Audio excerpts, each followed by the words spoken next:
Graeme, welcome again to Football Friday here at Bay TV. Very busy night for the Reds and Blues politically. Always a busy week for the Reds and Blues in this great city. I'm joined by our usual guests, David Fairclough and Graeme Sharp. Thought we'd start with the Champions League because I was absolutely engrossed by both those semi-finals this week. What did you make of them? I think the Barcelona one was exceptional against Bayern Munich. I think it was down to the fact that Bayern played in a way I think that surprised everybody. I think they came out, and they came out and said, "Okay, we're going to go toe to toe with Barcelona." And that's difficult to do at the best of times, but it certainly made great entertainment. But you could just see the way the Bayern were defending. They were all going to get caught out at one stage, and Messi tore them apart in two separate incidents. But fantastic game to watch. That's what Champions League is all about. Bayern still think they've got a chance. Listen to some of the players afterwards, but I think that's the game finished, and I think it was a fabulous game. Was Pep Guardiola trying to be too clever by going 3-on-3? I mean, if you've got Neymar, Luis Suarez and Messi and just go with three. The only thing, Ian, as well, is that, he knows Barcelona, and he obviously set that system up thinking, am I going to surprise them? People expect us to get behind the ball. And he's had a plan there. He thinks he can upset Barcelona, but it didn't work. It's as simple as that. He started off with three at the back, and he just looked at it and thought, this is going to cause trouble here. Well, it could have been two down in the first 15 minutes. Easily one-on-ones, pushing too high up, loads and loads of space, and that's a dangerous game to be. Yeah. And within 10 minutes, the three who were nominated to mark the three Barca strikers were looking across at Guardiola as if to say, we have to change this. Yeah. It's not working. He did change it, but listen, I just think looking back, he'll probably think, I thought that was the way to play against him, but it wasn't the case. Would they do it any differently if they'd done it again? I'd probably say yeah. I'd probably say it's a dangerous game to play against Barcelona. He should know better than anybody else, but it was a chance. He thought he could upset them, and it didn't work. What did he make of it, David? I wouldn't say he underestimated those three. Maybe he had a plan to try and deny them the ball a little bit more. But the fact that they didn't close Barcelona down in the midfield area, so the balls got onto those three forwards sort of at will, really. So it was a bit dangerous ploy. Maybe, now and again you get a coach who thinks he's maybe smarter than others, and certainly he has a nice arrogance. I think Guardiola. It was very, very brave, and I think probably he'd have taken 2-0. I think he would have probably fancied the chances. 3, I think, really. I was going to say the other mistake they made was to chase the away goal when they were 2 down. Had they shut it up at 2-0, they may still have had a chance. That's not really his way, is it? No, that's not his way. His way is to go forward and try and score goals. He's always going to do that. But as you said, it's Barcelona. The three front players are unbelievable. And I just think that going 3 at the back, and the 3 defenders weren't what you call outstanding defenders as well. If you're okay and you're really sound defensively, you think, okay, I might get away with this if they're great man markers, but they weren't, so it was a strange one. Brazilian footballers always have a great confidence. The defenders often feel that they're a match for anybody, so they're quite happy to go 1 for 1.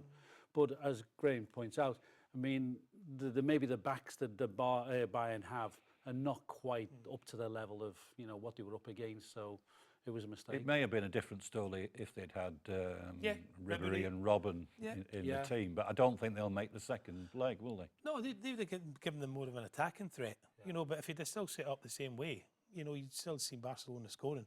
If they're ready for the second leg, will Bayern have a shout? They'll believe they will do if those two are fit. But I'm not sure. I think there's too much now.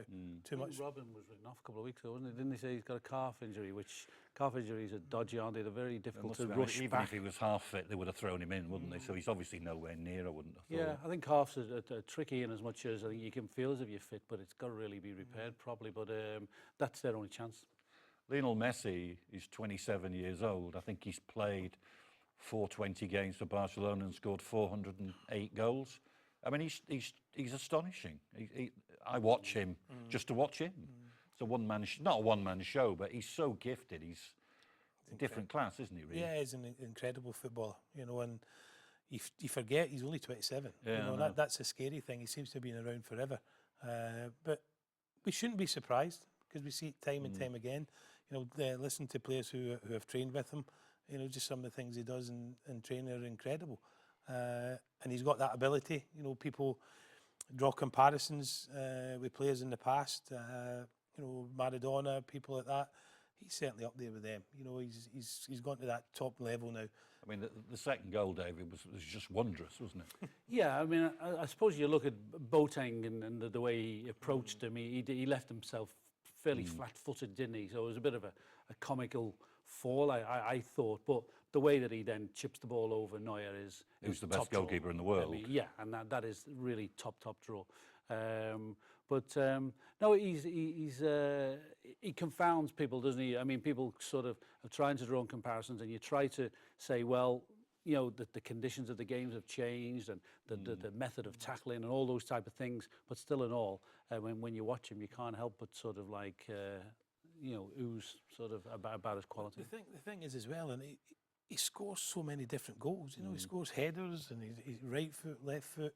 You know, when he's dragged that ball inside, and he's finished with his right foot, you know, which is his weaker foot, and he had the presence of mind to just dink it over the goalkeeper. So he's an incredible player. And that record is phenomenal. It's crazy, isn't yeah. it?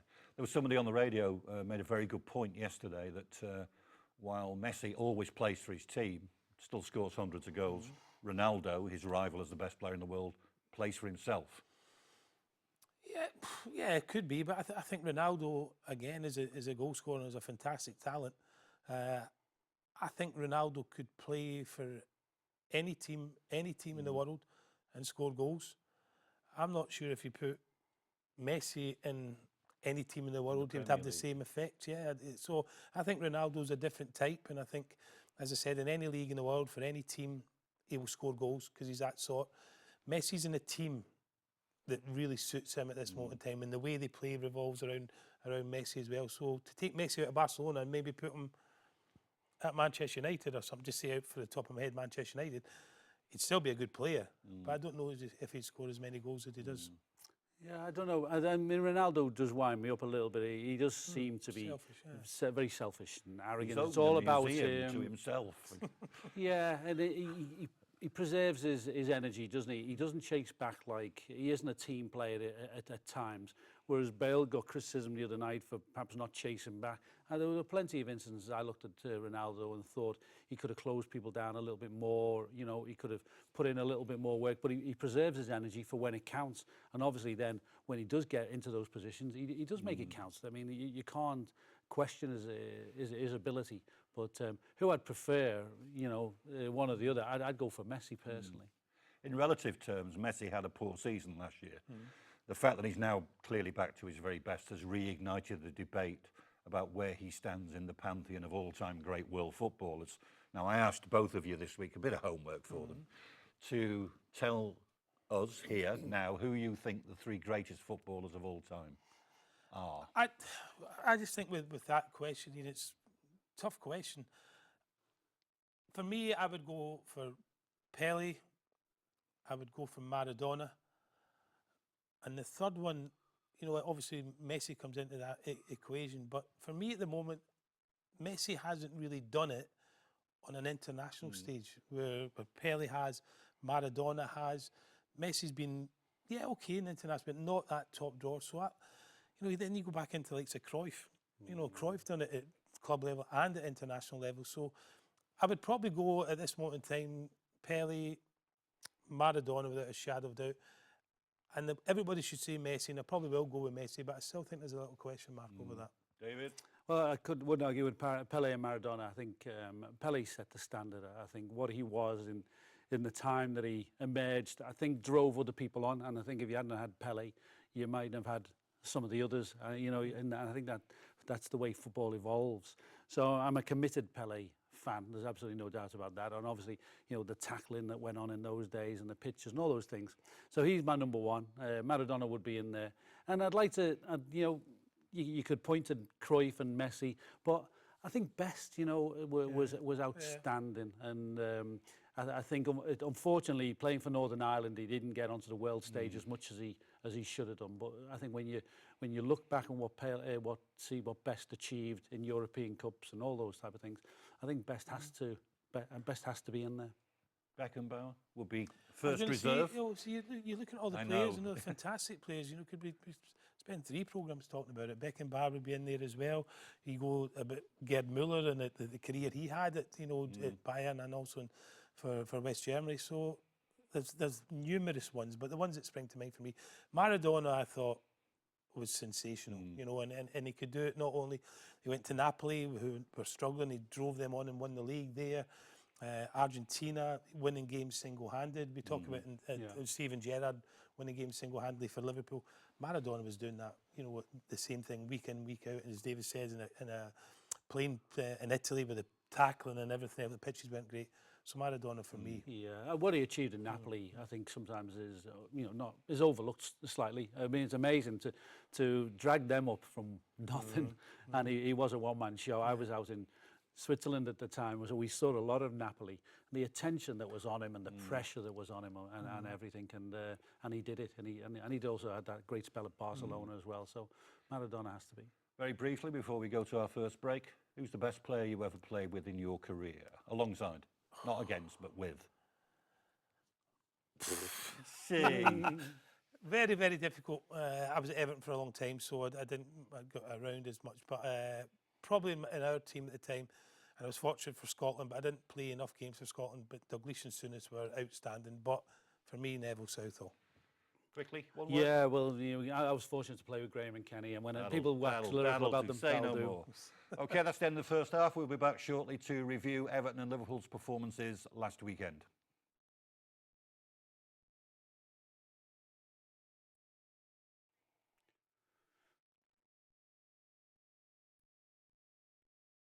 Hi, and welcome back. It seems to be that we've been discussing the fact that Liverpool may rue their dip in form for weeks now.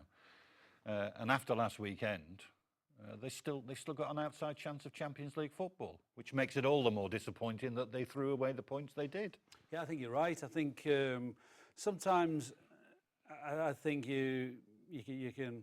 I don't know how to term it really, but I think you think, what would have been the bottom line? Well, if you'd have taken a draw, you'd have taken a draw at Hull now. You know what I mean? Rather than if they'd gone, they approached the Hull game even and got something out of that, that would have given them a little bit of a shout. But the results over the last 6 games or so have really been disappointing, and maybe you can say Liverpool taking their eye off the ball a little bit.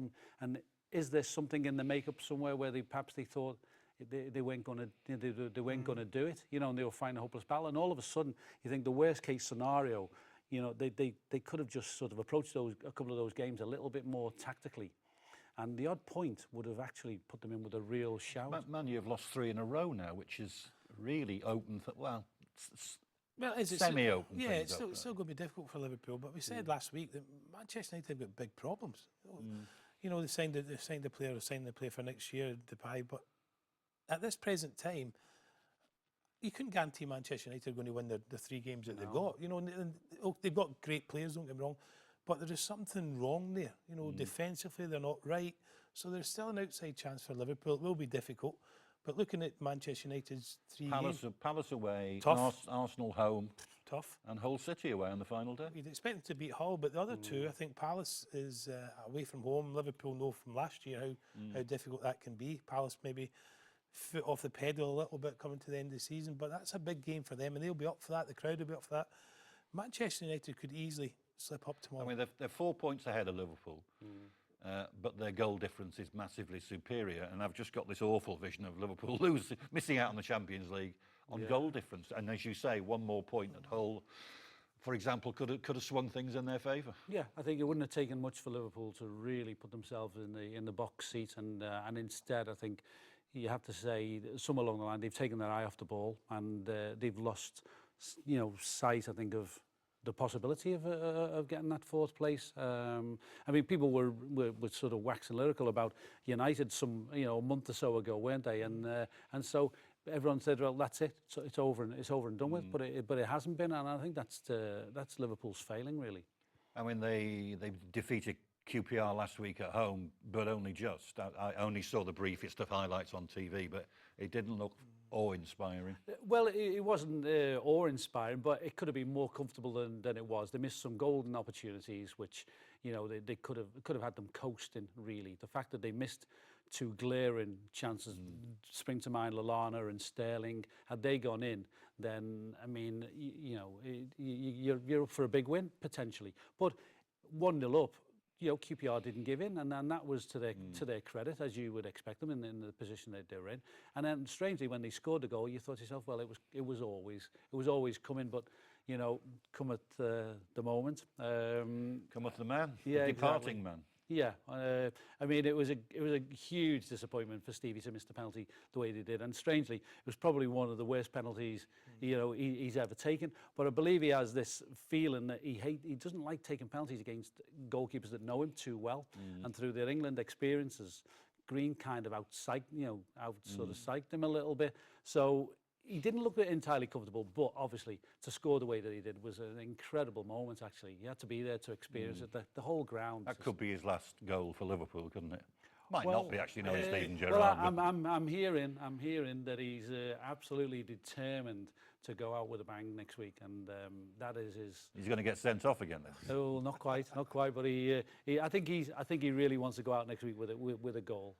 That would be the perfect end. I mean, they're at the champions Chelsea this weekend, and I suppose if the flicker of Champions League is still alive, logically they have to win there, don't they? Yeah, I think so. I think that they go there, I think, knowing that I think nothing but a win will do this time round. I don't think you can afford to approach it, and tactically, like I mentioned before, for a draw. I think Chelsea could be vulnerable, actually, after sometimes clinching the title. It could go either way, couldn't it? But potentially they could have dropped their guard slightly. I played in championship winning teams before. Sometimes you don't. Once you've done the job, your edge sort of slips slightly, and Liverpool go there, I think, and they pose them problems in the cup games, in the Capital One Cup. Yeah. But I think they could go, and I wouldn't be surprised if they do actually get a win. You just wonder where the goal's going to come from with Liverpool at the moment. That's the problem they've got. And of course, we heard this morning that Daniel Sturridge will be out for another 6 months. Probably won't play first team football till November. Missed the entire pre-season. It's not good, this, is it, for him or for Liverpool? No, it's not good for the lad. First and foremost, the lad wants to play, and he's got an injury now that he keeps him out for a long, long time. So that's a big blow for Liverpool, and I think that's why Brendan Rodgers has to be active in the summer in the transfer policy. But certainly going down to Chelsea at the weekend, I agree everything David says here, but I just think this Chelsea side under Mourinho and the manager, they're a bit different, and I can understand we did kind of take our foot off the pedal when we'd won the championship as well, but I'm not sure if Mourinho would allow that to happen, especially not against Liverpool. I mean, as you say, Brendan Rodgers desperately needs strikers now. He wanted this lad Memphis Depay, who's gone to Manchester United. Now, whether that is the first kickback for Liverpool possibly not being in the Champions League, but that probably serves to underline the problems they're going to have in attracting the top young talent. Yeah, I think exactly right. I think obviously the relationship between Van Gaal and Depay, the Dutch connection, it seems an obvious one. That is an attraction. Manchester United, for all intents and purposes, probably have sold him on the fact that they'll be in Europe next season, and they've got a lot to offer. So I'm not surprised actually that he's ended up at Manchester United. But I agree. I think Liverpool could have a problem really getting top quality because of the European thing. There's absolutely no doubt about that. Everton's splendid recent run ground to a halt at Villa Park last week when they were poor by all accounts. First 45 minutes was possibly the worst I've seen this season. Yeah, they were really, really poor. Coming on the back of the Manchester United victory, you're thinking, yeah, okay, kick on from here. But they were poor. But give credit to Villa, who I thought were excellent on the day. Speaking to Gary Shaw, the ex-Villa player, he remarked on what a difference from Paul Lambert's team to Tim Sherwood's team. They were hungry for it. And Fabian Delph, who I wasn't sure about, was outstanding. And they bossed the midfield, were really competitive early on, didn't allow Everton to play, got 2 goals ahead. Second half was better from Everton slightly, got back in the game at 2-1, and then you're thinking, yeah, chance here, we'll get something from this. And then we give a sloppy goal away 3-1, and but I mean, if you don't mark somebody like Benteke, he's going to score, isn't he? Yeah, it was the marking was the marking was terrible. The first goal was a cross that got a deflection. But listen, on the day, if you'd drawn comparisons with 2 Belgian centre forwards, Lukaku and Benteke, Benteke on the day was immense. Doesn't run around a lot, but what he does do is he takes up positions where he makes himself as an outlet, you know, so he just goes in the diagonal on it and he gets on the full-back. And Villa hit him. And the thing about him, his touch is brilliant. His chest control, one touch, bang down, and they can play off him. With Lukaku, it's a different game. You know, he needs to run in behind defenders, and he doesn't really show to feet. His hold-up play isn't good. With Benteke, you know, ended watching that last week would have said, yeah, I'd take a gamble on him. You think he'll be at Villa next season, or will he move? Well, I think he's been linked with Liverpool before, and I talked about before, is he Liverpool's sort of player? But seeing him last week at close hand, I thought, he's different class. I mean, he's a target, he's an out ball. As I said, doesn't run around needlessly. You know, his movement is very, very good. It makes himself available for full-backs or centre-backs, and his touch was sublime last week. Everton have got a meaningless game for them this weekend, tomorrow. Sunderland at home, but a very, very big game for Dick Advocat's team. Meaningless, Rossi. I think, you know, the fans that go there will want to win. You know, they've got 3 games left. They want to win at home. Sunderland, they've got Fletcher back by all accounts. Got the result last week. You know, they'll be buoyed and they'll think we can go to Goodison and get some. I expect them to go there and try and frustrate Everton and get people behind the ball. But for me, it's a game Everton have got to win. It's as simple as that. They've got to win. If they want to try and get further up that table, they need to win this. It's no use getting a draw. Sunderland are fighting for their life, so they shouldn't expect an easy game. But they've got to approach it a lot better than what they did last week, and especially in the first half. They need to start on the front foot, Everton. They can't expect it, you know, for things to happen for them. They've got to make them happen. But the interesting thing with last week was he made changes again, and Ross Bartley was left out. Morales came in. Naismith came in, who hadn't played football for many weeks, you know, and he looked rusty. So it was a strange one that he changed his team, but hey-ho, let's see what happens tomorrow. Still missing Pienaar. Still miss Pienaar. He doesn't look as if he'll play again this season. You don't realise how influential some players are until they're not there. Pienaar and Osman, you know, and they've got the critics and they say, oh, they're the wrong age of 30 now, we should be getting rid of them. But what they give you is that little bit of quality in and around the final third when you need it. And Ozzy came on last week for the last 10, 15 minutes and very influential and is sort of getting back in the game. At least we've solved the mystery of the Everton penalty takers with Leighton Baines announcing he's letting Lukaku take them because he needs the goals more than he does. Well, I think in a goal scorer's, you know, stats, you know, it's always, you know, it doesn't matter how many penalties, it's stats, how many goals you scored. But I have to say his penalty last week as well, I wasn't too sure about it. I thought, wow, I thought he'd missed it. You know, that little saunter up, then a stop. Given went the right way, but just had enough on it to beat him. So his penalties recently haven't been great, but they've gone in. Okay, we'll be back after this short break, taking a look at the mess that is Newcastle United and my favourite topic of the week, John Carver.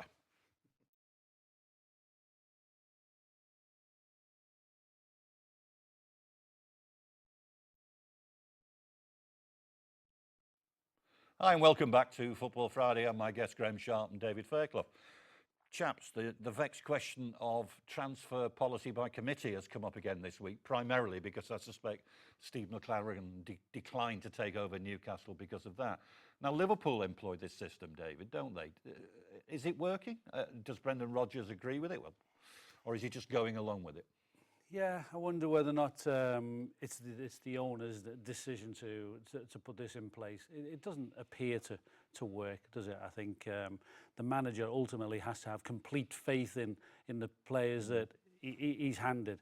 You know, for years it's happened on the continent, and you know there are plenty of stories of managers having bust-ups, you know, because not getting the right types of players and one thing. But here I think it's fairly much accepted that the manager gets the responsibility of identifying the players and actually working with the chief scout anyway, close. I mean, that's a close relationship, but not really looking at statistics and all those type of things. And then you've got a 4 or 5 man squad then trying to come to an agreement. The more minds that are in the equation, I think the more problem it creates. I mean, if you look at the list, I mean, most Liverpool fans, if they look at this committee, there's obviously Brendan Rodgers and Ian Ayre, the CEO, But you've got Dave Fallows, Barry Hunter and Michael Edwards, and most supporters will be saying, who on earth are these people and why are they selecting players for our great club? Surely it should surely Brendan Rodgers has the final say. Well, you would like to think so. I think, you know, I know some of the guys who you mentioned there, and obviously they're doing what they feel is the best for Liverpool. But ultimately, I go back to the point that you know, the manager probably should be identifying and actually making his mind up. You know, statistics come into all these things these days more and more, and whether that's a right or wrong thing, I sort of have my doubts. You know, I mean, you can feel players, can't you? You can see players, and you know instantly whether or not they're a Liverpool player or an Everton player. You know, by watching them week in, week out. You know, over a few weeks, statistics will can tell an awful lot of lies, I think. I suppose the good thing from a managerial perspective is that if the committee buys somebody and it goes wrong, the manager can say, well, it was their fault, not mine. Yeah, well, I mean, you shouldn't be thinking if you're going in with that idea, then you're probably on the wrong wavelength. I think you have to be committed to have and have you know, be happy with the players, be totally behind them, know when to give them a boost and when to you know, when not to. But certainly if you're then working with players who perhaps you have a little bit of a doubt of, I don't think it can be too healthy. What's your view, Graeme? I mean, clearly it's something that Everton have steered well clear of down the years. The manager's, to me, has got to have the final say. You know, the manager's got to have the final say. By all means, the committee can come up with ideas and targets, and you know, the manager's got to go and see them. For me, I'm a little bit old school. You know, the chief scout, I think at Everton it's Kevin Reeves now, so I'm sure he will be scouring Europe or wherever, watching players, and then going back to the manager and saying, listen, okay, what do you think? So I think I'm a bit old school. Why does it take a committee of 4 or 5 people? You know, okay, talk about it, but the manager, to me, has got to have the final decision. You know, he's got to work with the players. I think I can understand abroad where they say, right, okay, we'll get the players, you just do it. I can understand that.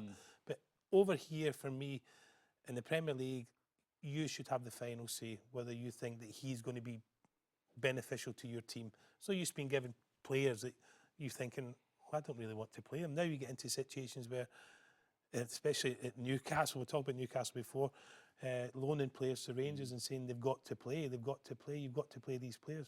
The manager has a decision that that should never ever be taken away from the manager. You go back in time and you think of the great managers that the clubs have had, you know, our clubs have had. I mean, they wouldn't be dictated to, and they wouldn't have had players who they didn't choose. And in modern times, you can't imagine Ferguson having players sort of forced upon him, or Arsene Wenger. I mean, Mourinho, for example, they would clearly choose players who. Well, they wouldn't go to a setup that has transfer by committee, would they? No. You can't see Mourinho being told by virtually anonymous people, you will buy, oh, you can or you can't buy this player.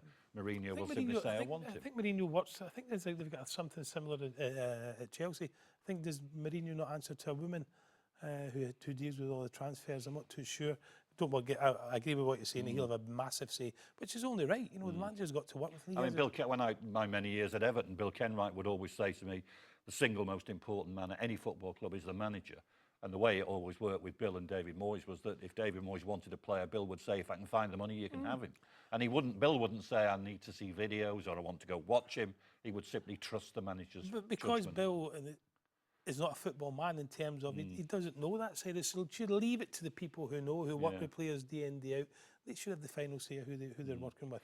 You mentioned Newcastle there, which is becoming like a sort of non-stop 24-hour-a-day pantomime. I mean, as I say, it would appear that having now lost 8 straight Premier League games, and they are in trouble of being, prospect of being relegated here, they obviously went for Steve McLaren, who'd obviously failed to get Derby into the playoffs. He said no, I suspect because of the setup and because of the transfer market. And then we have a vote of confidence in John Carver, who's overseen the worst run of form in living memory. But that tells you something that Steve McLaren has turned that job down. You know, a few years ago, Newcastle job come up, everybody would be like jumping at that, saying, I want a piece of that. The fact is Steve McLaren didn't get Derby up, okay, maybe showing a little bit of loyalty, but if Newcastle were the club that everybody knows they should be, he would have jumped at that chance. That's one of the biggest jobs in English football. But that shows you the sad state of affairs at Newcastle now. John Carver's been put in charge.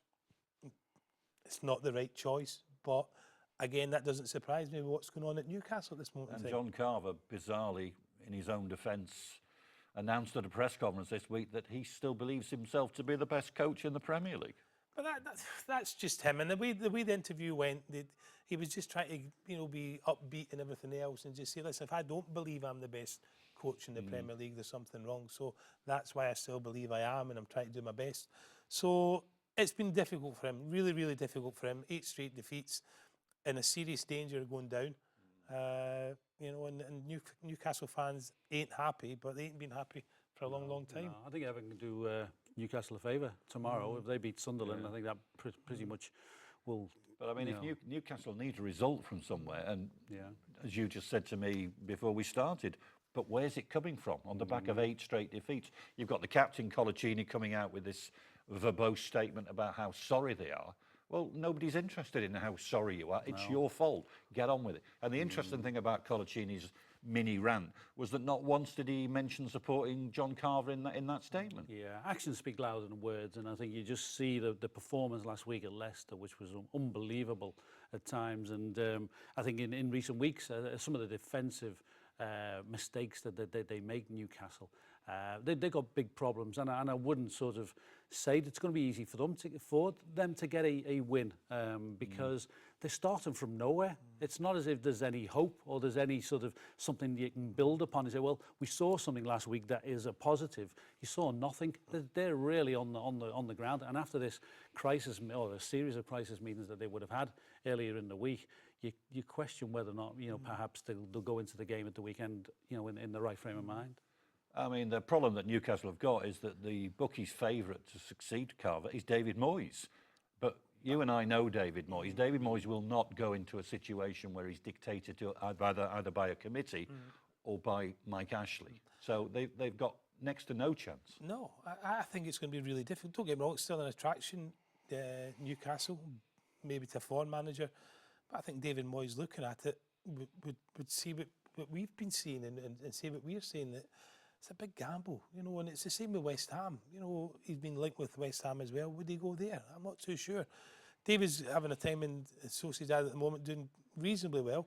I'm sure he wants to come back into the Premier League, but not with Newcastle at the state they're in. I'd be really, really surprised if he came back to that job, because I think Mike Ashley at the helm, there's a lack of ambition. There is a lack of ambition. They're happy to finish 10th, as you said, and Newcastle fans aren't happy with that. David Moyes wouldn't be happy with that. No, so absolutely not. And also the fact the Newcastle announced they were in profit weeks ago. That's a bad thing, isn't it? I mean, the club is not being run for the right reasons, and it should be to deliver something for the fans who, unfortunately have had to accept real mediocrity and all kinds of problems in the last couple of years. So Newcastle is a club a lot of people, I think, would be sort of shying away from it at this point. I mean, it's a basket case of a club, and you just suspect that Mike Ashley, being the way he is, he knows he's despised. He may leave John Carver in charge, just out of sheer perversity. I tell you, I don't know if he'd get away with, I don't know if he'd get away with that, Ian, but there's a possibility, because you just don't know what's going to happen there. If you don't have John Carver and you've got the sort of top flight managers like Moyes and McLaren we're talking about, where do they go to? I mean, they'll always get somebody. It's like Leeds United will always get somebody. You go work for a strange man like Chilino, but people will go because it's a big club, and somebody will go to Newcastle. But you suspect it might be somebody from a lower division club, a championship club. I think the top managers would look at Newcastle and say, I fancy that. Fan base is incredible. Stadium's incredible. I could see myself doing something, but I've got to work within these boundaries. With the chairman, transfer committee. There's a lot not right at Newcastle United at this moment in time. A lot not right that needs to change. I tell you, you'd be a good fit for them. Sean Dyche would be a good fit for Newcastle. I think he'd work within the parameters, but he wouldn't take any nonsense from his players. I think I've said this before. I think that the fans really do have to associate with the man in charge up there, though. I mean, whether or not he has any link. I mean, the common sort of vote is for Peter Beardsley, and there's absolutely no doubt why. He's a Geordie. They want a Geordie up there. That's how blinkered they are up there. That's how ridiculous they've become, that they only want a Geordie. And they got their wish a couple of years ago with Alan Shearer, and look what happened. They went down. Yeah, but they still love him, and you Oh, know, yeah. and all. Kevin I mean, Keegan threw his hat in the ring. yeah, he'd be Oh, manager they'd have him. tomorrow. Yeah. Exactly, Yeah, yeah. straight back. I heard a fact a few days ago. They were saying the advertising that Mike Ashley has had from Just a Sports Direct has made it worth all his while being in the football club. So you wonder what drives, you know, his interest and why he is linked to Newcastle. Is it just as an advertising machine rather than anything else? Well, we'll see how they get on tomorrow against West Brom. We'll be back after this short break for our final part when we'll look at the proposed sale of Aston Villa and who knows, the possible sale of Everton Football Club.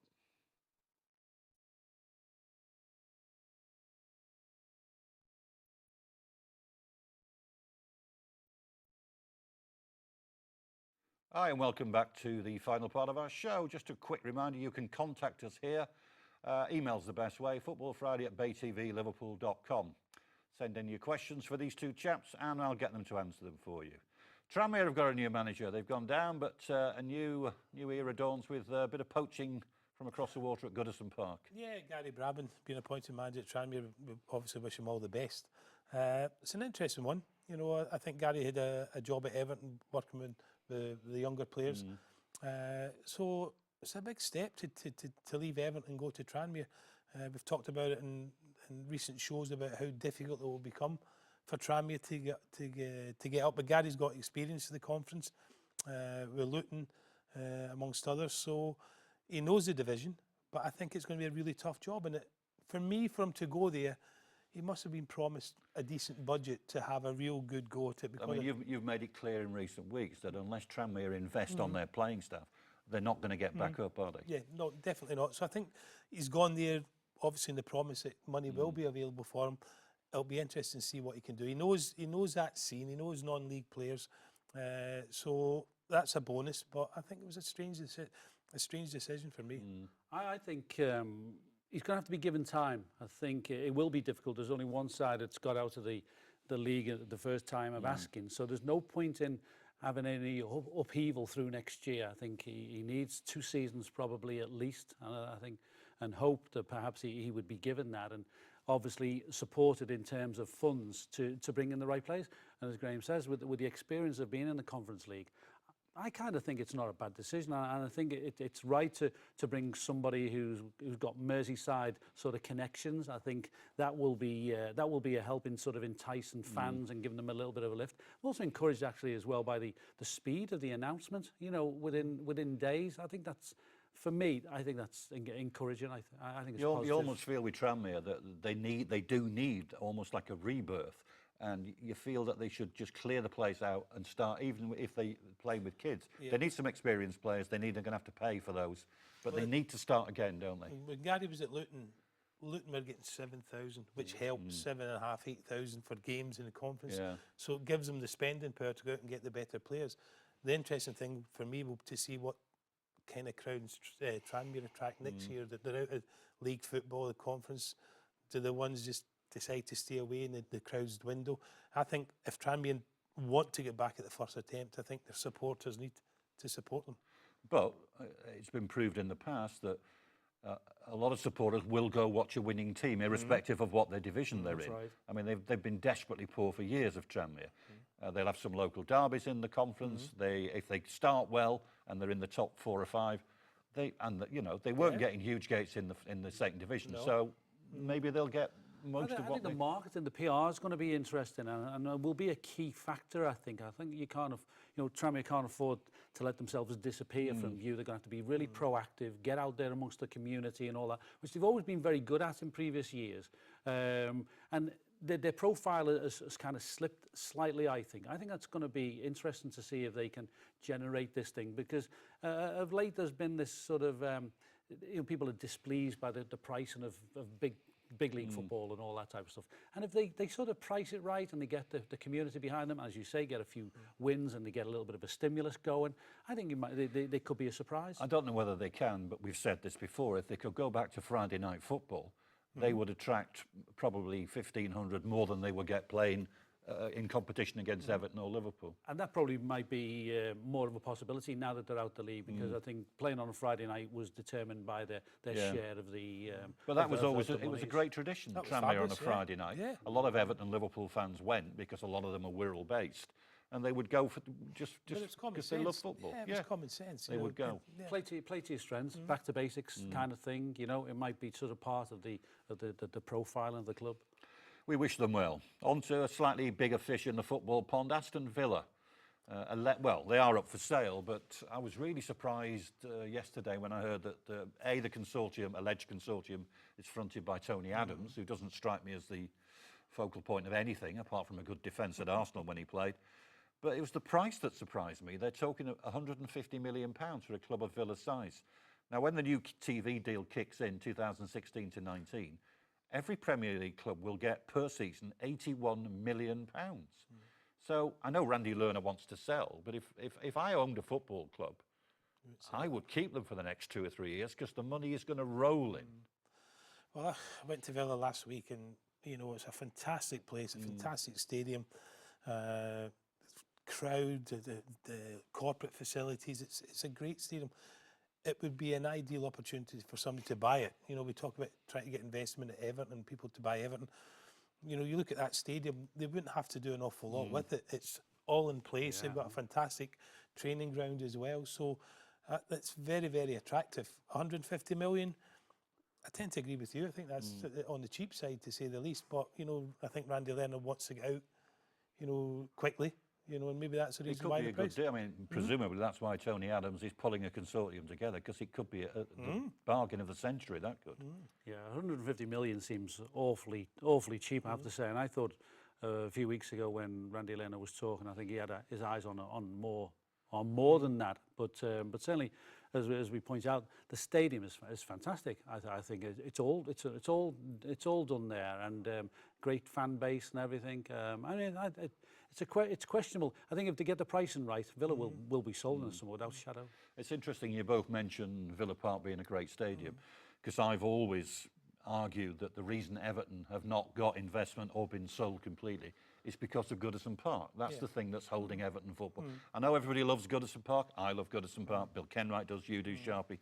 But the simple truth is that any potential buyer of Everton or major investor, the first thing they would have to commit to is building a new stadium. So you can take the price of Everton, whatever it is, £200 million, 175, and add another 100 million on top for the new stadium. I think I think Everton becomes a more saleable asset if they move to a new ground. I think that's fact. You know, and you know, the new stadium, if they get the plans and they actually build that, then I think you'll see more people at the door, you know, wanting to invest or take over or whatever. But at this moment in time, you're quite right. At this moment, every pre-season, the money that's spent just repairing Goodison Park, you know, and it's dead money. I remember when we had, you know, moving to Kirby and stuff, and the Everton Forever, Goodison Forever campaign, and I showed some of them round Goodison. Goodison looks great when you go on a match day because it's full of people.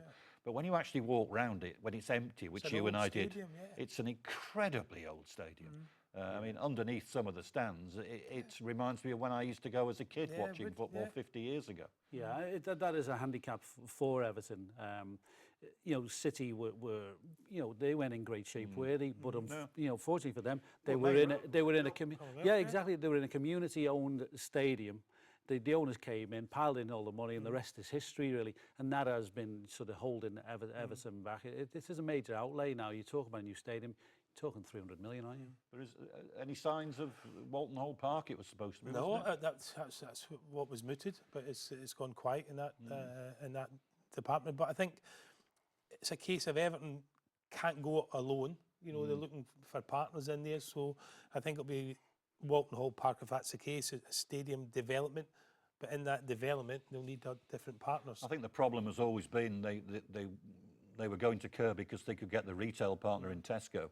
I don't think Liverpool City Council will allow them that sort of retail partner inside the boundaries, which makes it well nigh impossible. Yeah, I think it's a shame, because I remember many years ago they had the plans for the King's Dock, and that would have been fantastic for the football club. Every time I go past the dock now and see the Echo Arena, you know, I'm just thinking that could have been Everton, and that would have been ideal, and that might have been the platform to push them on, but unfortunately that didn't happen.